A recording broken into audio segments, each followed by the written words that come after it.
Subscribe કરો એ high news India ચેનલને, પછી યુટ્યુબ એપ પર બેલ આઇકોનનું બટન દબાવો અને નિહાળો એ હાઈ ન્યૂઝ ઇન્ડિયા ચેનલ.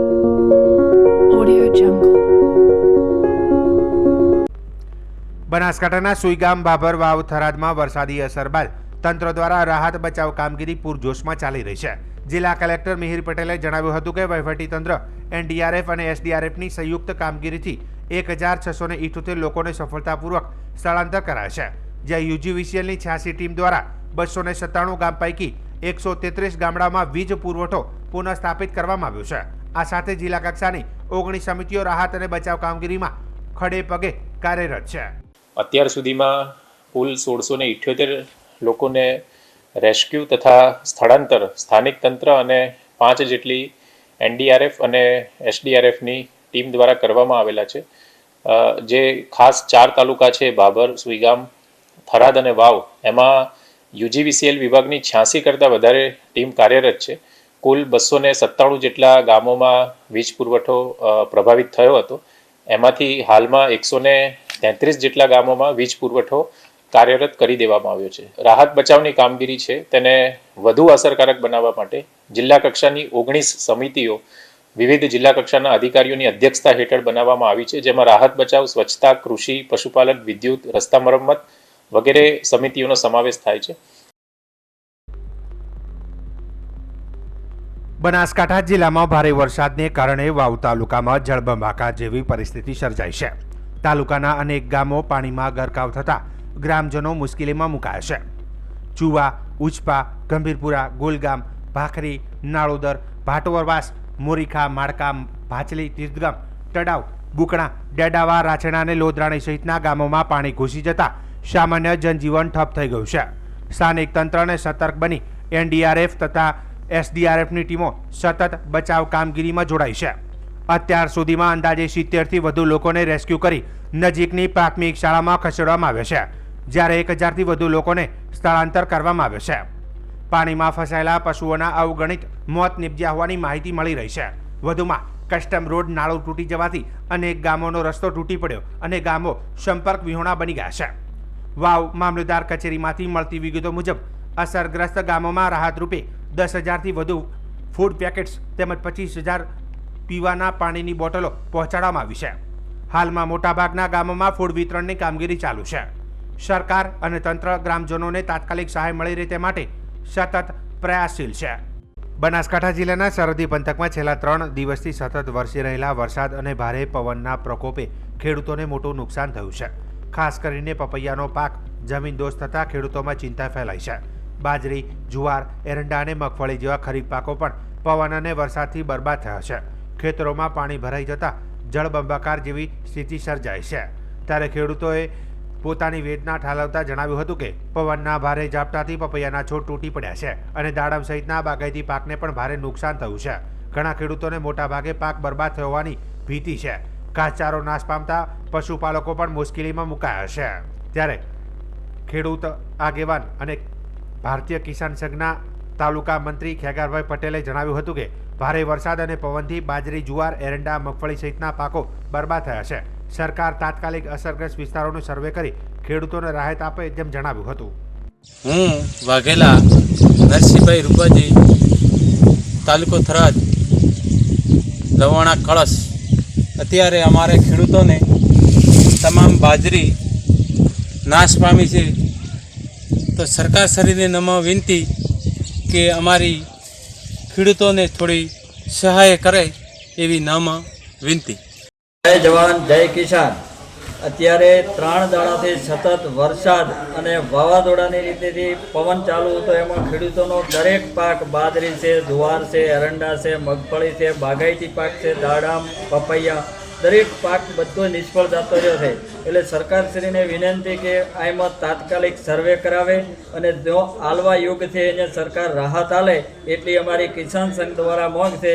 આટલી દરેકને આટલા અમારા સમાચાર પહોંચાડો તો ખેડૂતો બધી સહાય આવે ને ખેડૂતોને ખબર પણ પડે એટલી સરકારશ્રીને વિનંતી. રાજ્યમાં હવામાન વિભાગ દ્વારા આગામી 7 દિવસ એટલે કે 9 સપ્ટેમ્બરથી 15 સપ્ટેમ્બર સુધી રાજ્યમાં સામાન્યથી મધ્યમ વરસાદની આગાહી કરવામાં આવી છે. આગામી 24 કલાક દરમિયાન કચ્છમાં ભારે વરસાદની આગાહી કરવામાં આવી છે. ત્યારબાદ રાજ્યમાં વરસાદનું જોર ઘટી જશે. આગામી દિવસોમાં માછીમારોને દરિયો ન ખેડવા સૂચના આપવામાં આવી છે અને પોર્ટ પર 3 નંબરનું સિગ્નલ લગાવવામાં આવ્યું છે. ઉત્તર ગુજરાતના દરિયાકાંઠાના વિસ્તારો માટે 45 થી 55 કિલોમીટર પ્રતિ કલાકની ઝડપે પવન ફૂંકાવાની અને તેની ગતિવિધિને 65 કિલોમીટર પ્રતિ કલાક સુધી પહોંચવાની સંભાવના છે. આગામી 2 દિવસ માટે માછીમારોને દરિયો ન જવાની સલાહ આપવામાં આવી છે. આ સમયગાળા દરમિયાન પવનની ગતિ 45 થી 55 કિલોમીટર પ્રતિ કલાક રહેવાની અને 65 કિલોમીટર પ્રતિ કલાક સુધી પહોંચવાની સંભાવના છે. ત્યારબાદ પવનની ગતિ 40 થી 50 કિલોમીટર પ્રતિ કલાક સુધી ઓછી થવાની અને 60 કિલોમીટર પ્રતિ કલાક સુધી પહોંચવાની સંભાવના છે. આ ચેતવણી ઉત્તર ગુજરાતના દરિયાકાંઠાના વિસ્તારો માટે છે. હવામાન વિભાગ અનુસાર અમદાવાદમાં ગાજવીજ સાથે હળવોથી મધ્યમ વરસાદ થવાની શક્યતા છે. અત્યાર સુધીમાં રાજ્યમાં 832.1 મિલીમીટર વરસાદ નોંધાયો છે, જે સામાન્ય કરતાં 30% વધુ છે અને સિઝનનો કુલ વરસાદ પણ 17% વધુ નોંધાયો છે. फोरकास्ट है 9 सितंबर से लेकर 15 सितंबर तक इसमें हल्का से मध्यम बरसात का संभावना रहेगा. दोनों क्षेत्र में ही, गुजरात और सौराष्ट्र कच्छ दोनों क्षेत्र में रहेगा.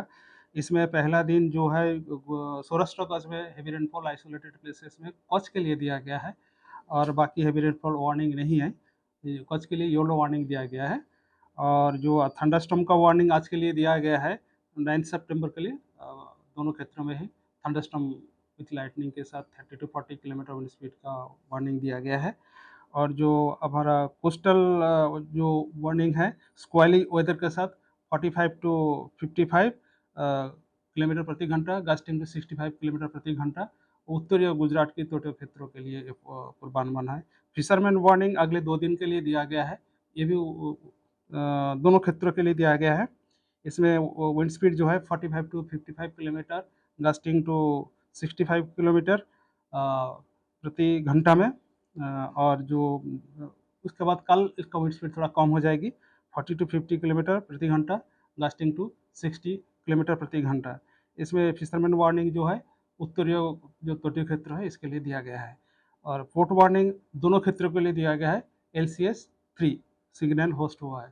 अहमदाबाद के लिए जो पूर्वानुमान है इसमें लाइट टू हल्का से मध्यम बरसात ठंडा शावर के साथ. और अभी जो सिनोप्टिक सिस्टम्स परसिस्ट कर रहा है हमारे लिए जो इम्पोर्टेंट है, डिप्रेशन अभी दक्षिण पूर्व पाकिस्तान के ऊपर परसिस्ट कर रहा है. इसका मूवमेंट जो है दक्षिण दक्षिण पश्चिम दिशा में और नेक्स्ट 12 आवर्स में ये आपका weakened to well marked low pressure area. और इसके बाद उत्तर पूर्व अरबियन सी में फिर ये इमर्ज होएगी and it will move towards nearly पश्चिम दिशा में इसका मूवमेंट रहेगा. और हमारा जो मानसून ट्रफ का पोजीशन है दक्षिण पूर्व पाकिस्तान जो अभी डिप्रेशन है वहाँ से सेंटर ऑफ डिप्रेशन से जोधपुर, देन बाराबंकी, छपरा, पुरुलिया, दीघा, उसके बाद पूर्व दिशा में उत्तर पूर्व बे ऑफ बंगाल तक विस्तृत है. अभी जो गुजरात का रेनफॉल स्टेटस है 832.1 mm बारिश अभी तक रिसीव हुआ है और इसका जो नॉर्मल जो सामान्य रेनफॉल है 639.1 mm जो कि जो डिपर्चर है 30% प्लस 30% है. और जो सीजनल रेनफॉल है उसका 116 करीब 17% ज़्यादा बारिश अभी तक रिसीव हो गया है पूरा सीजन का जो रेनफॉल का. બનાસકાંઠા જિલ્લાના દિયોદર તાલુકાના સરપંચ સંગઠન દ્વારા દિયોદર પ્રાંત કચેરી ખાતે લેખિત રજૂઆત કરવામાં આવી હતી. સતત 3 દિવસથી પડેલા ભારે પવન અને વરસાદને કારણે ખેતીના પાકોને વ્યાપક નુકસાન થયું છે, જેને લઈને સરપંચોએ પ્રાંત અધિકારી અને મામલતદારને આવેદનપત્ર આપ્યું છે. રજૂઆતમાં જણાવ્યું હતું કે બાજરી, જુવાર, કપાસ, એરંડા, મગ, તલ, અડદ અને ગવાર સહિતના પાકને ગંભીર નુકસાન થયું છે. તે ઉપરાંત પપૈયા, દાડમ અને ખારેક જેવા બાગાયતી પાકો પણ જમીનદોસ્ત બન્યા છે. વરસાદને કારણે ખેતીના પાકો નહીં પરંતુ પશુઓના ઘાસચારા પણ ભારે અસર પડી છે. સરપંચોએ સરકાર તાત્કાલિક સર્વે કરાવી અને ખેડૂતોને યોગ્ય સહાયરૂપ બને તેવી માગણી કરી છે. આજરોજ અમે જે 3 દિવસ સતત વરસાદ થયો અને પવન સંગત વરસાદ હોવાથી ખેડૂતને પાકનું મોટું નુકસાન થયું છે. બાજરી છે, તલ છે, કપાસ છે, એ બધા જમીનદોસ્ત થઈ ગયા છે. પછી બીજું ઉનાળામાં પણ આમને એમ બાજરીનો પાકનું નુકસાન થતું છતાં એનું કોઈ વળતર મળેલું નથી. તો ચોમાસામાં પણ ખેડૂતને પડતા ઉપર પાટો એવો હાલત થયા છે. ખેડૂતને બે રીતે માર છે. એક બાજુ ઘાસચારાની તંગી અને બીજી બાજુ પાકને પણ મોટું નુકસાન. એટલે બે બાજુની માર જો સરકાર વિચારી અને ખેડૂતને તાત્કાલિક સર્વે કરીને એનું વળતર આપે એવી અમારી તમામ સરપંચોની આજે અમે આવેદનપત્ર પ્રાંત સાહેબને, ટીડીઓ સાહેબને અને મામલતદાર સાહેબને આપીએ છીએ અને સરકાર શ્રી તરત આનું ધ્યાનમાં લઈ અને તાત્કાલિક સર્વે કરાવી અને જેને જે નુકસાન થયું એ પ્રમાણે યોગ્ય રીતે ખેડૂતને વળતર આપે એવી અમારી સર્વની સરપંચોની ગામ વતી અને તાલુકા વતી દરેકની માગણી છે અને એ માગણી પૂરી કરે એવી અમારી. આજે અમે દેવોદર તાલુકાના દરેક સરપંચો ભેળા થઈને અહીં પ્રાંત ઓફિસે મામલતદાર સાહેબને, તાલુકા વિકાસ અધિકારી સાહેબને અને અમારા ધારાસભ્ય કેસાજી ચૌહાણ સાહેબને અમે રજૂઆત કરી છે કે દરેક ગામમાં અત્યારે 3 દિવસ પવન સાથે વરસાદ પડી રહ્યો, એનામાંથી બહુ ભારે નુકસાન થયેલ છે. ખેડૂતોને તમામ પાક બગડી ગયેલ છે. મગફળી હોય, તલ હોય, ગોવાર હોય, કપાસ હોય અને બાગાયતી ખેતીમાં દાડમ અને પપૈયા તો વરસાદ જે પવનના કારણે બધાએ જમીનદોસ્ત થયા છે. એના હિસાબે અમે આ તંત્રને અને આપણે ગુજરાત સરકારને રજૂઆત કરીએ છીએ કે દેવોદર તાલુકામાં તાત્કાલિક સર્વે કરી અને તમામ ખેડૂતોને વળતર મળે એવી અમે સરપંચ તરીકે બધા દરેક ગામના સરપંચો રજૂઆત કરીએ છીએ અને અમારી વાત સરકાર સાંભળશે એવી અમને ખાતરી છે.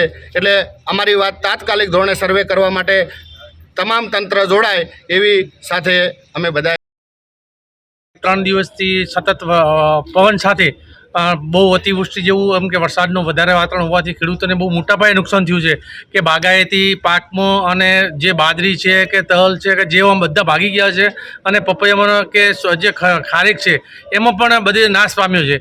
તો અમે એ રીતે આવ્યા છે કે ભાઈ સરકારશ્રી આનું આ કંઈક વળતર આપે અને સરકારશ્રીમાં અમે રજૂઆત કરી છે કે એનું વાત ધ્યાને લઈ અને સર્વે કરી અને ખેડૂતોને ચૂકવે એવી અમારી માગણી લઈને આવે છે. બનાસકાંઠા જિલ્લાના સરહદી તાલુકામાં છેલ્લા 2 દિવસથી પવન સાથે ભારે વરસાદ નોંધાયો છે. ખાસ કરીને સુઈગામ, બાબરવાવ અને થરાદ તાલુકામાં વરસાદને કારણે ગામડાઓમાં પાણી ભરાવા સાથે નાગરિકો મુશ્કેલીમાં મુકાયા છે.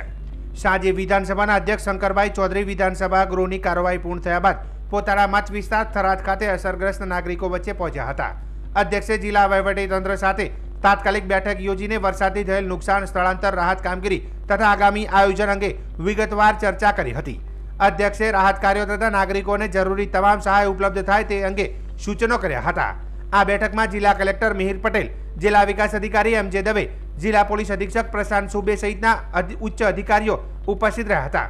જિલ્લા કલેક્ટર મિહિર પટેલ સહિતના અધિકારીઓ ગઈકાલ રાતથી થરાદ ખાતે રહીને રાહત કામગીરી અને બચાવ કામગીરીમાં જોડાયા છે. કલેક્ટરે ભારે વરસાદની સમગ્ર પરિસ્થિતિ વચ્ચે ચાલી રહેલી રાહત બચાવની કામગીરી અંગે પણ અધ્યક્ષ શંકરભાઈ ચૌધરીને વિગતવાર માહિતી આપી હતી. રાત્રિના સમયે અધ્યક્ષ શંકરભાઈ ચૌધરીએ ટ્રેક્ટર પર બેસીને થરાદ શહેરના પૂરગ્રસ્ત વિસ્તારોની મુલાકાત લીધી હતી. લોકોની વચ્ચે જઈને સમગ્ર વરસાદી પરિસ્થિતિનો તાગ મેળવ્યો હતો.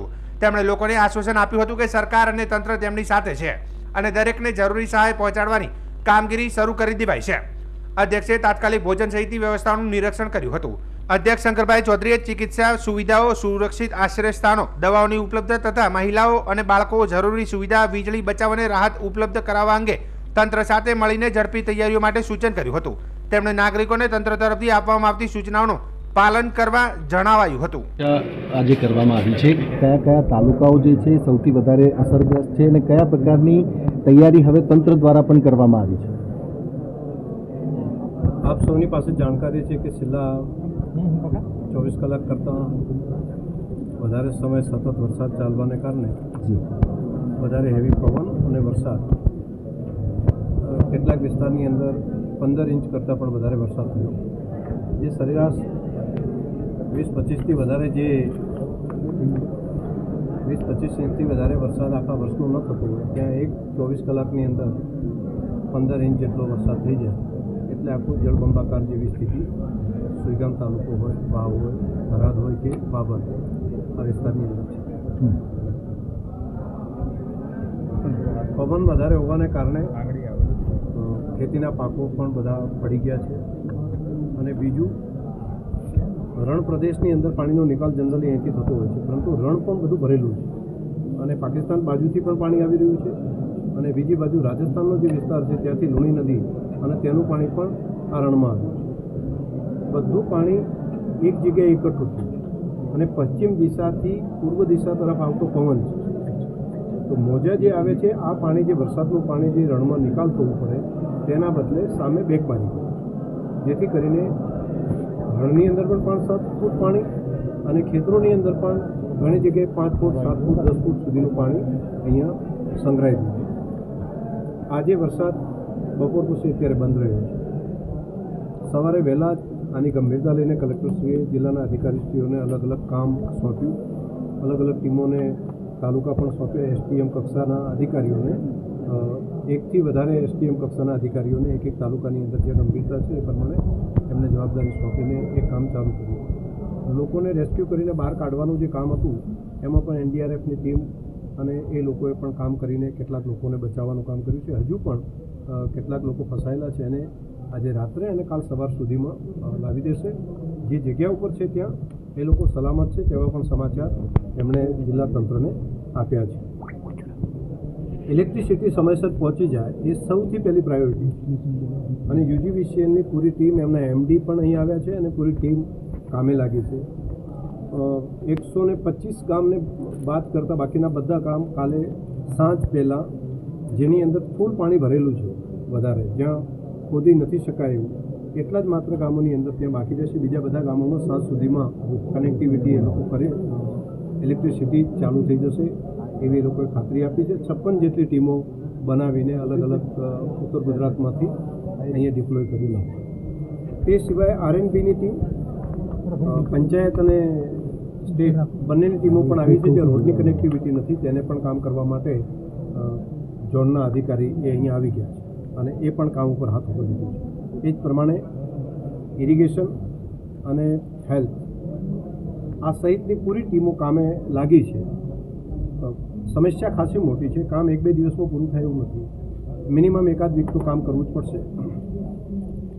પછી કદાચ સર્વેનું કામ, બાકી ખેડૂતોને સમસ્યાઓ છે એનું પણ ઉકેલ કરવો પડશે. પશુના જે મૃત્યુ પામ્યા છે એના પીએમ એને દાટવાનું કામ, જેથી કરીને કોઈ ડિસીઝ રોગચાળો ના થાય, એપિડેમિક ના થાય એની પણ ધ્યાન રાખવું પડશે.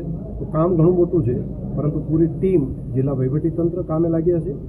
આજે ચીફ સેક્રેટરીશ્રીએ માનનીય મુખ્યમંત્રીશ્રીની સૂચના પ્રમાણે એક એડિશનલ કલેક્ટર કક્ષાના અધિકારીને પણ તાલુકા કક્ષાએ નિમણૂક કરવાનો નિર્ણય કર્યો છે, જે કલેક્ટરશ્રીના માર્ગદર્શનની અંદર જિલ્લાની અંદર રહીને કામ કરશે.